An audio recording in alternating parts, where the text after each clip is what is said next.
السلام عليكم ورحمة الله وبركاته.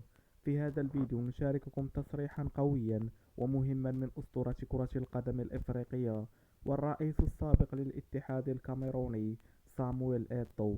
تصريحا عبر فيه عن احترامه الكبير للمنتخب المغربي وللكرة الإفريقية عموما.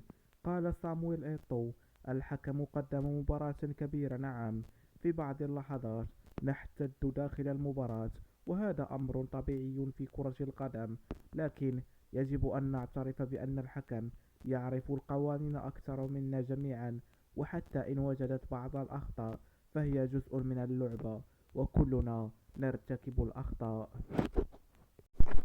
وأضاف إيتو قائلا: في إفريقيا لدينا حكام نزهاء ومن بين الأفضل، ويجب أن نمنحهم الثقة والدعم اللازمين.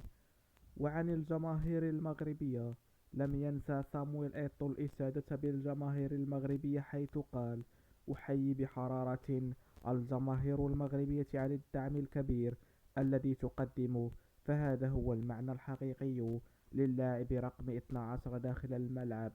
وختم إيتو تصريحه قائلا: المنتخب المغربي يملك كل المقومات التي تمكنه من الذهاب بعيدا في منافسة، وبصراحة أراه مرشحا قويا للفوز بكأس إفريقيا. تصريح كبير من اسم كبير يحمل في طياته احتراما واعترافا بقيمة المغرب كرويا وجماهيريا. ما رأيكم في هذا التصريح؟ وهل ترون أن المنتخب المغربي مرشحا فعليا للتتويج بكأس إفريقيا؟ لا تنسوا دعمنا بالإعجاب بالفيديو والاشتراك في القناة وترك آراءكم في قسم التعليقات.